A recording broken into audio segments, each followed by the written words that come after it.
Hello students, how are you? I am doctor Alka Pathak, principal Umiya Kanya Shiksha महाविद्यालय मंडलेश्वर। बच्चों, आज मैं बीएड 4 सेम के 4th पेपर निर्देशन एवं परामर्श विषय में से एक टॉपिक को चयन करके आपके समक्ष प्रस्तुत करूँगी।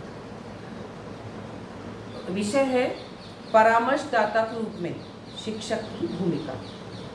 तो पहले हम इस कंसेप्ट को समझ लें कि परामर्शदाता क्या है। शिक्षक तो आप जानते हैं। तो परामर्शदाता के रूप में शिक्षक की भूमिका, क्योंकि शिक्षक एक बेस्ट काउंसलर होता है, क्योंकि वो ट्रेंड होता है, प्रशिक्षित होता है। काउंसलर को भी प्रशिक्षित होना जरूरी है। तो शिक्षक एक काउंसलर का काम करता है, इसलिए परामर्शदाता के रूप में शिक्षक का क्या रोल है स्कूल में, तब ये आपको मैं कुछ बिंदुओं द्वारा स्पष्ट करूंगी कि शिक्षक का क्या रोल है। और उसके बाद इसी वीडियो के अंत में मैं आपको उन पॉइंट्स को नोट्स के रूप में आपके सामने प्रस्तुत भी करूंगी। आप उसको नोट भी कर सकते हैं, देख भी कर सकते हैं। तो हम परामर्शदाता की बात कर रहे हैं, तो परामर्शदाता के रूप में शिक्षक के क्या रोल है, शिक्षक क्या क्या रोल अदा करता है, क्या भूमिका है, क्या कार्य है उसके। तो जो शिक्षक है वो सूचना एकत्रित करता है। सूचनाओं से मतलब कि बच्चों के बारे में वो क्लास में इंटरेक्शन करता है, तो बच्चों के बारे में जो उसकी उपलब्धि है, उसकी क्रिया है, या उसकी जो गतिविधियां हैं, या जो किसी भी कार्यक्रम में पार्टिसिपेट करता है, तो ये सूचनाओं को एकत्रित करना किसका काम है? टीचर का काम है। फिर आवश्यक परीक्षणों में मान लीजिए क्लास में डिफरेंट टाइप्स के बच्चे होते हैं, तब व्यक्तिगत विभिन्नता होती है। तो इस स्थिति में वो क्या करता है शिक्षक?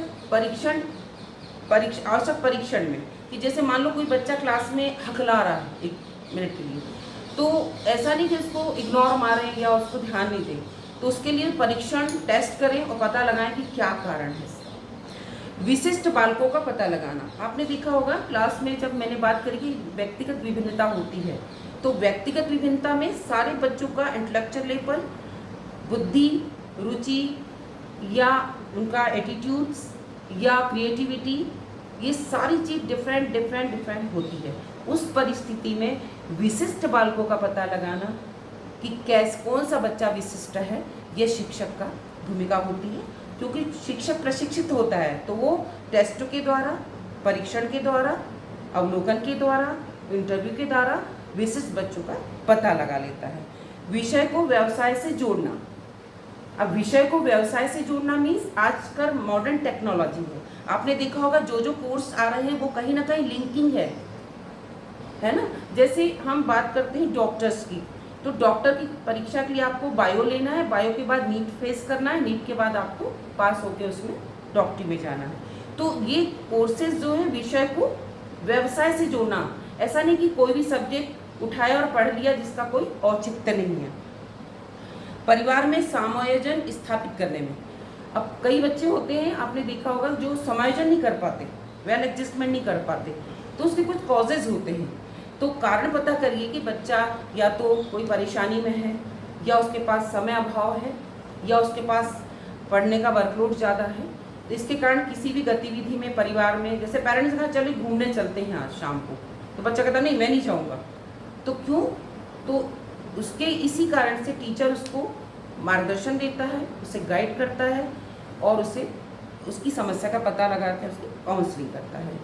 सामाजिक संस्थाओं से संबंध, अब बच्चों को सामाजिक संस्थाओं से संबंध की बात, तो बच्चे सामाजिक समारोह जो भी होते हैं, सामाजिक संस्थाएं होती हैं हमारे समाज की, तो वहाँ भी गतिविधियाँ होती हैं, तो उनसे संबंध जोड़ना, वहाँ जाना और उनको सजेस्ट करना। फिर है संकलित अभिलेख पत्र तैयार करना, इसको बोलते हैं इंग्लिश में क्यूमुलेटिव रिकॉर्ड्स। मैंने पिछले वीडियो में बताया था कि क्यूमुलेटिव रिकॉर्ड्स क्या होते हैं। क्यूमुलेटिव रिकॉर्ड्स वो होते हैं जो स्कूलों में बच्चों के एवरी परफॉर्मेंस, यानी प्रत्येक गतिविधि का जो शाब्दिक आंकिक रूप में विवरण होता है, वो होता है क्यूमुलेटिव रिकॉर्ड्स। ये वन पत्रक भी होता है, बहुपत्रक भी होता है। तो टीचर का क्या रोल है कि बच्चे की हर दिन की तो नहीं कर सकता, वो वीकली एक्टिविटी को लेकर उसका परफॉर्मेंस की आधार पर उसको क्यूमुलेटिव रिकॉर्ड तैयार करना। क्यूमुलेटिव रिकॉर्ड का क्या यूज़ है कि वो कोई भी बच्चे को कहीं भविष्य में कोई परेशानी आती है या कोई एजुकेशनल प्रॉब्लम आती है, तो वो क्यूमुलेटिव रिकॉर्ड्स हमारी मदद करता है। पाठ्य सहगामी क्रियाओं के चयन में, अब स्कूलों में पढ़ाई तो होती है, पढ़ाई के साथ हम को करिकुलर एक्टिविटीज़ भी कराते हैं। तो हम को करिकुलर एक्टिविटीज़ जो कराते हैं उसमें बच्चों को चयन करना, मतलब सिलेक्शन करना, ये टीचर का काम होता है। क्षमता एंड गुणों का पता लगाना, उसकी क्षमता, उसकी कैपेसिटी की कैपेसिटी कितनी है और गुण कौन से, क्योंकि हर बच्चे में कुछ ना कुछ एक बेस्ट गुण होता है। तो उस गुण का पता लगाना और उसकी क्षमता का पता लगाना कि ये बच्चा 100 मीटर की दौड़ लगा सकता है कि नहीं, या बैडमिंटन खेल सकता है कि नहीं, या फुटबॉल खेल सकता है कि नहीं। ये क्षमता का पता लगाना किसका काम है? टीचर का। तो टीचर इसका पता लगाता है, उसके अनुरूप उससे व्यवहार करता है।